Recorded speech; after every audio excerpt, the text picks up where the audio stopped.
Today with us, Colin BIG Bear Ross. We're going to discuss masculinity, femininity. Colin is going to talk more about the masculine part, and I'm going to ask him questions about, femininity, what he thinks is feminine, and for our female listeners out there to be reminded that we can sometimes lean back a little bit more and relax and receive. And for the guys out there, masculinity. It's a huge topic, I feel, out there in society. A lot of people are confused.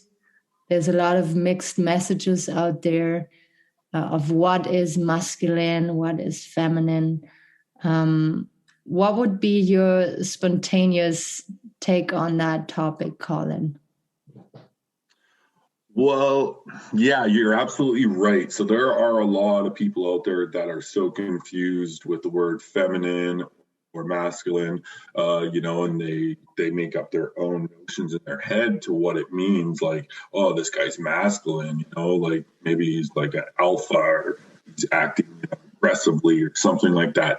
It's totally not what masculine is. All right. Masculine is like the protector, side of yourself, right? You have to think of like yin and yang almost, all right? The symbol yin and yang. Well, we all have masculine and we both have feminine energy within us, right?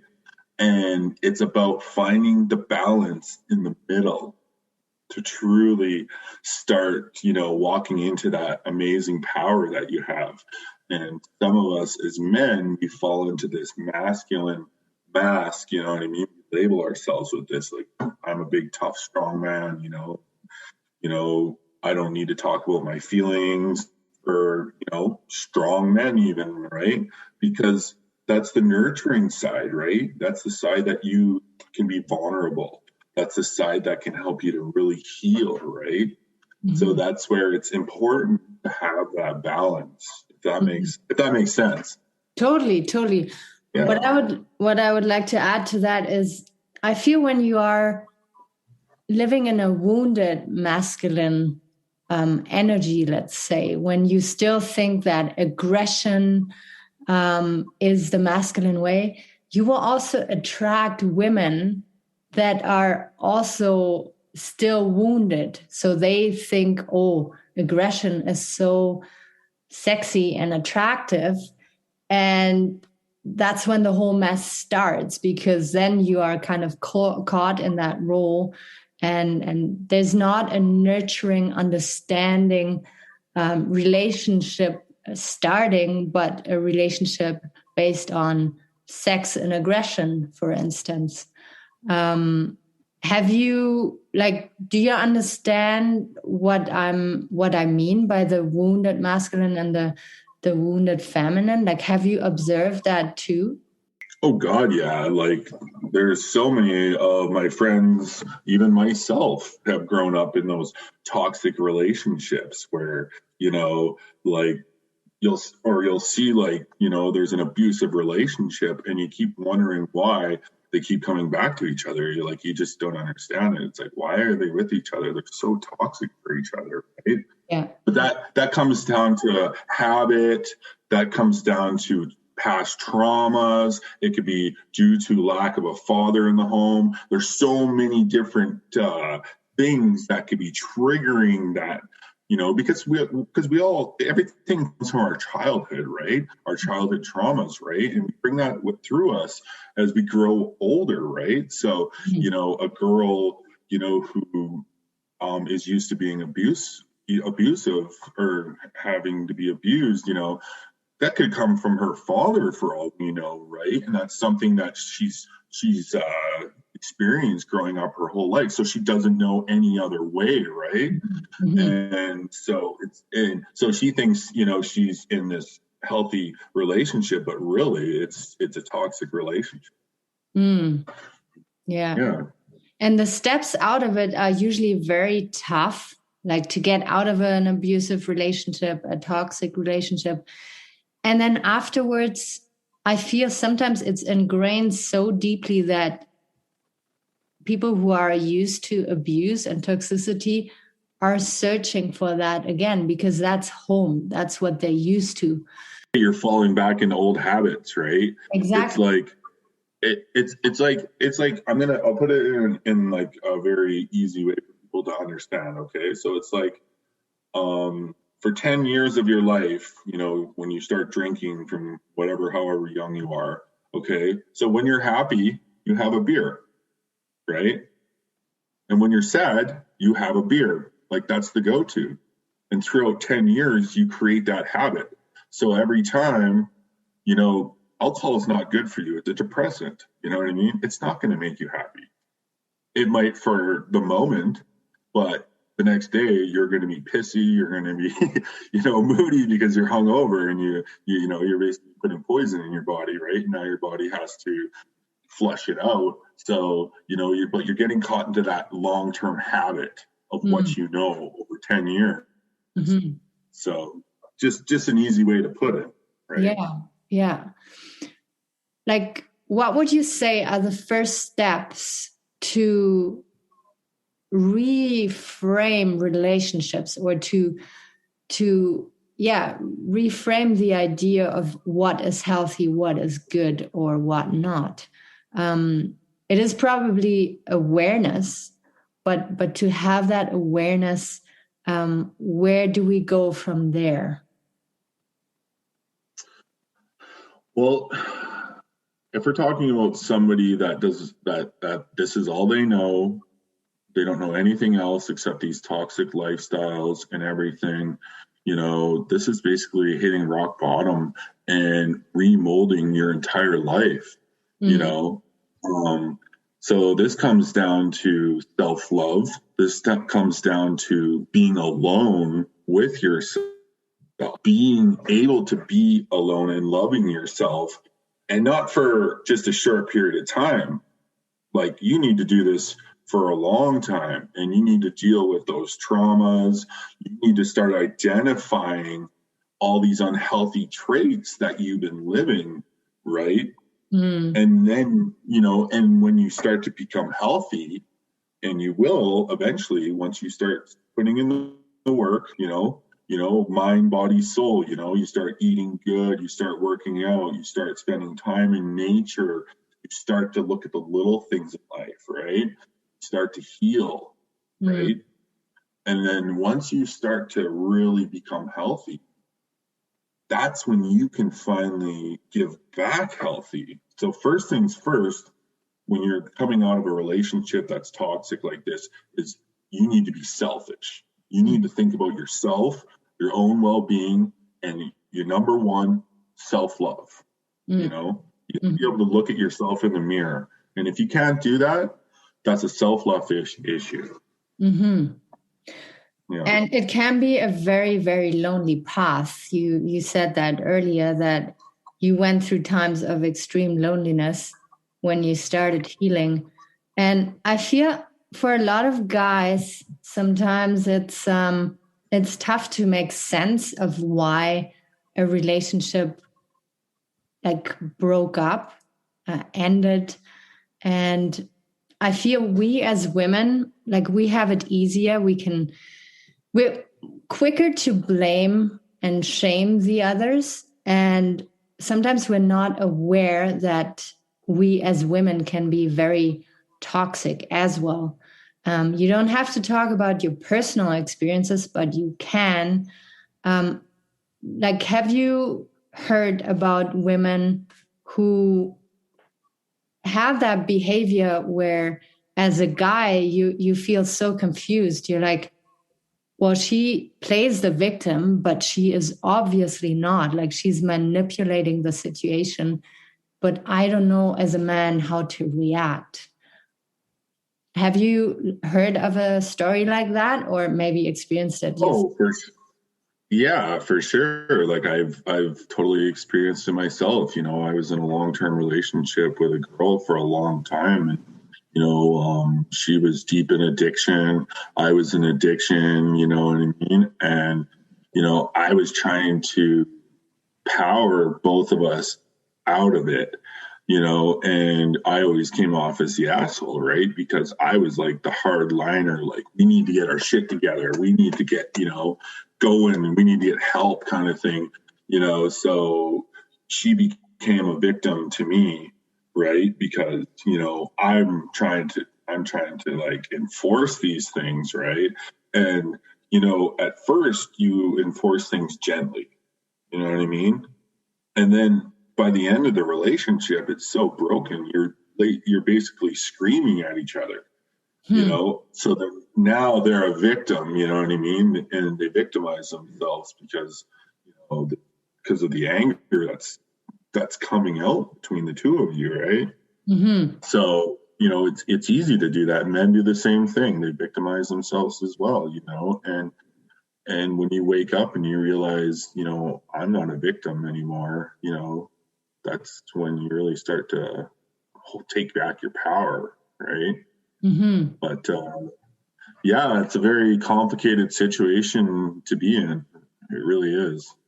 Yeah, because it's so confusing and you don't know if you are right about the feelings you feel. You feel angry, you feel maybe even depressed, and then the other person makes you feel worse and saying, yeah, it's your fault. It is because of you. And you're like, wait a second, like, but what was her part? When was she accountable for anything that happened? And like, I feel that sometimes, not often enough, like, women don't see that they were part of the destruction as well. And guys have a tendency to react aggressively and to shut down. And that's scary. And that's something you can call somebody out on. But women do just as much destruction in being avoidant or passive aggressive or withdrawing sex or manipulating, gaslighting, and it's stuff that it's harder to put a finger on, though. It's more difficult to explain when you're not in that situation, and it's more difficult to call a person out on. When it comes to that lonely path that you were on, when you realized, okay, you have to get better, you want to get out of that toxic circle of relationships, were there any practices, any like habits that you started doing on a regular that helped you to feel better? Yeah, 100%. Like, literally, when I came out of that point in my life from that toxic relationship, I had to remold my entire life. You have to reconfigure all your habits. It comes down to habits and choices. Okay, so you have to stop the drugs. You have to stop the booze. You have to cut off the relationship. You know what I mean? You can't keep that person in your life. You have to heal. So you have to walk your own path, and that means you have to walk alone, right? And that's exactly what I did. And for a while, I walked very lonely. When after the relationship ended, I was still abusing drugs. I was still hiding my pain through, not talking to anybody, right? And it was a very devastating time in my life. But eventually you wake up and you start to speak your truth, right? And when you start to speak your truth and you realize that you're living a lie, and yeah, everything looks outside and you're smiling and everything, but really you're broken inside, so that's when you really have to do that inner work. That's where the self-love comes in handy. That's where you need to sit down with yourself and literally write down, like, what's my goals? What's serving me, what's not serving me. And then you need to take what's not serving you and you need to throw it in the garbage. And then you need to start writing down what's working for you. Okay. Is going to church every day working for me? Is going to support groups, are they working for me? going to the gym, that helps release all the negative energy throughout the body. Going to the gym is like, that is my go-to, because when you go to the gym, well, when you're done at the gym, how do you feel? How do you normally feel when you're done at the gym? You feel like you have accomplished something. You feel good. You want to drink good water, you want to eat a healthy meal. You don't want to go eat a cheeseburger after the gym or have a cigarette. You know what I mean? Once you start putting in the work, your body naturally starts craving what it needs, right? It's just following that intuition to do those things, right? Make sure you're eating healthy, make sure you're drinking good water, and I took on a spiritual life. Yeah. No, your story is extremely inspiring, and now you're a spiritual leader yourself, and you have a huge platform where you support other people. When it comes to men, would you say, like, is there any platform or maybe online groups that you can recommend when somebody is struggling with shame, addiction, constantly failing relationships? Is there something you can recommend? Well, yeah, there's lots of support groups out there. You just need to search for them. Honestly, it takes 1 second to get your smartphone out, Google, support groups. They have ones for DA, that's Cocaine Anonymous, AA, Alcohol Anonymous, NA is Narcotics Anonymous. They have Smart Recovery. They have ones, I'm sure there's ones for relationships, everything. And, if that's not the case, then you can go buy a book even, you know what I mean? There's so many different avenues that you can take. That's the best thing about these smartphones is you can jump on YouTube and you can start listening to people mentoring about relationships and whatnot, right? Like there's endless information, right? And, you can take the good from what you read and listen to there and see if it works in your life, apply it to yours, right? You can keep trying as many things. That's the best thing about life. You can try as many things as you want, and then eventually you're going to find out what works. It's like, man, I really like listening to this iPod, this podcast, this Aurora girl, she really hits a lot of good points, right? When people are hurting, and they're trying to heal, their tendency is they do search.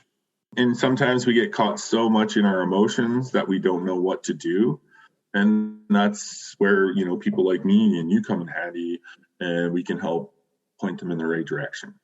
Yeah, that's great. And that's what the Big Bear Motivational Movement is all about, right? You have a huge platform where you inspire people, not daily, but hourly, I feel, or 10-minutely. Like, I feel you're always there and you're available and ready to talk to people and lift people up. And it's incredible how you were able to dig yourself up from a deep, dark hole to now become this motivation for so many, and leader and heart-driven leader. That's why you are on my show, is that I know that you do it for the right reasons. You pull your energy from the right source, from your heart, right? Yeah, and to take on a venture like I am, having a worldwide support group is basically what it is. You have to have the right intentions. You have to lead from your heart. Yeah. It's a lot to take on, and yeah, I do make myself very available for people who actually want help. There's some people who just think they can call me or message me and I'm just going to fix their problems for them, loan them money, but they got the wrong idea. I'm here to help draw you a blueprint when you can't draw one yourself, on what kind of actions you can take to live a happier, prosperous life. And I'm living proof, and I was in the darkest of valleys, and I brought myself out of it. And and I stumble still sometimes, and that's because I'm a human. I'm not perfect. I have my rainy days like everybody else, but it's learning from those rainy days, right? You got to learn from those. So then every time you do fall, a little bit more easier to get up. Yeah. Yeah. And I feel a lot of times it's also about not taking it personally, not saying, oh, yeah, this is because life is so hard or because I'm such an unlucky person. No, it is because it's part of life. Change is part of life. Suffering is part of life. You just got to see it, like you said correctly, as a lesson, and then heal from it, move on from it, and try again. Don't give up. Right. Yeah. Yeah. Well, and because people, we like to be our own worst critics, right? Yes. And we beat ourselves up. It's like, okay, I stayed sober for a year, and then all of a sudden I drank one night. Oh my God, I'm a terrible person. No, you're not. You're not a terrible person. You're an amazing person. You know what? You just had a little flaw one night, And that's when it comes to, acceptance. You know what I mean? Accept what happened and move on, because that was in the past. This is the moment. The moment right now, this is life. Living in the moment, when you can truly live in the moment without distraction of everything else, of what's gone on in the past, what's going to happen in the future. And it's just me and you right here.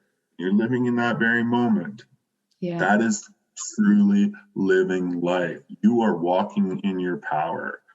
Yeah. And that is beautiful, because then you get to see all the beautiful things in life, the wildflowers, the fresh coffee in the morning, the nice cleansing showers, and the soaking up the sun, the work becomes, it no longer becomes work, because you're enjoying what you're doing, I hope. Yeah. And if not, start to plan a goal so you're doing something you do enjoy doing. Yeah. Yeah. Colin, I respect you so incredibly much. And what you say there is the absolute truth, that appreciation and living in the present and intention is going to make you live with more depth. And then if something is out of line, if something doesn't feel right, you can adjust and make changes. If we're not present with our life, then unconsciously, like, things build up and we become unhappier because we're not aware of our environment anymore. And you just did that huge step of leaving the town you were living in for so long for another town. I'm not dropping names here. How was that for you? Like, there must have been a buildup of, no, this is not good for me, I need something else. And then you took the huge jump and left to find something new. How was that for you? It was absolutely liberating. The world is ours, and when people say that, it truly is. And where I was living was not healthy. I know everybody there. There's an excess amount of drug and alcohol abuse going on there. And just the energy I was picking up there, and running into people, from my past and things like that. It just wasn't serving me anymore. As bad as I wanted to stay in Lethbridge and help people, and do my work, I wasn't living healthy myself. So I needed to step out of there. I figured in my head, like, I actually got on my knees and I prayed about it. I said, God, please help me. Give me a way out, and and when I say praying, you know, some people will say you ask the universe for it and it'll come to you. You know what I mean? The law of attraction. So you can look at it any way you want, praying or the universe, whatever. I'm not here to preach about religion or anything like that, but I asked for that. I set my intention that I needed out and to be in a healthy place, and God brought me to where I am now. And he gave me a job opportunity. He gave me a beautiful roof over my head. He gave me beautiful nature I get to wake up to in the morning. Like, these are the things that help you heal, right? So I'm surrounded by it right now, and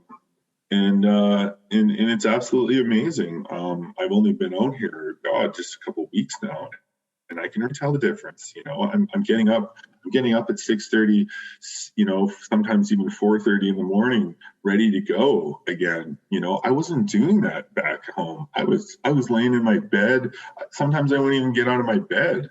And that's depression. And you need to snap. You need to snap out of that, and you need to acknowledge that quick, or else it's going to get a lot worse real fast. Yeah. And that could lead back to relapse, drug addiction again, and go down the whole rabbit hole all over again. And I realized what things were happening, and I acted on it. Yeah. And it also takes a lot of self-worth to do that step, because a lot of times we realize, oh, that situation is not good for me anymore, but I don't want to give up the other people. I want to keep helping them. And you tell yourself lies to stay in that situation where it's not good for you. So it not only took you courage, but knowing that no, your well-being is so important, and you will not be of service for any other person out there if you're not taking care of yourself. And you took that huge step. And I don't know if you have a filter on here on Zoom right now, but your complexion, the glowing in your eyes is back. I can see fire, and I know it's Mother Nature and you being happy and proud of yourself, and we're all benefiting from it. Like, it's so cool. So cool. Yes? Yeah, I was going to say, I have a saying, heal yourself and heal the world. Yeah. Right. And where I wasn't healing myself, so even if I was trying to help other people, I wasn't going to be good. I was just going to drain all the energy I had left. You can't pour from an empty cup. Right. Yes. So that's why I made the change. I've decided I'm going to empty my cup right out, fill it up so it's overflowing, so I can start my work again, and I can start helping people again, you know what I mean? And I can start moving in the direction I want to, because these things are going to happen to me no matter where I go, right? You have these ups and downs, but this was a good move. Yeah. No, incredibly powerful. Colin, we're coming to an end here with our episode. It doesn't have to be our last. We can always make another one. What would be the number one, or maybe two advices for guys and maybe girls out there, if they are feeling that a change needs to happen, they want to take better care of themselves, what would be the two first baby steps for them? Okay, so let's say you're at rock bottom, okay, and you don't know what to do. The first step that you're going to need to do is to get sober, to get thinking with a clear mind, a healthy mind, and don't worry about all the other stuff, because all the other stuff is irrelevant if you're living in this deep darkness. You need to get rid of these demons out of your closet. So getting rid of the addictions, the booze, and then you got to start cutting people out of your life, the toxic people out of your life. And, and I call it walking alone. It was a stage in my, I'll talk briefly about it. There was a stage in my addiction where I called it walking lonely. You know, I was a lost soul, just walking around, using drugs, working, living in this very low vibration, you know, and I was lost. I was truly lost. And when I went through my awakening and I started to realize that I can take my power back, and I'm going to take my power back. I walked alone, you know. I did walk alone. I cut out all the bad people out of my life. I changed my phone numbers. You know, anything that would trigger me in any way, shape, or form was gone. Mm. And then I had to learn how to love myself. Mm-hmm. And I learned how to be alone. I had to cry a lot, you know. And then I started reaching out for support. I started reaching out for help, you know, and you know, I started going to support groups. I started going to church. I even started going to Bible, you know, groups, working out, you know, all by myself, right? And you know, it's the consistency, right? You know, you have to be consistent every single day. You know, I wake up, I put on positive music, I say my prayers, I have a shower, I visualize negative coming out of me through the water down the drain. You know, I do push-ups, sit-ups, you know, in my room, whatever, kickstart my day, go to the gym. And then I come back home and I write down my plan for the day. We need structure. You need to start building structure. Right? If you don't have a plan to follow, you're just waking up and being bored for the rest of the day. Mm-hmm.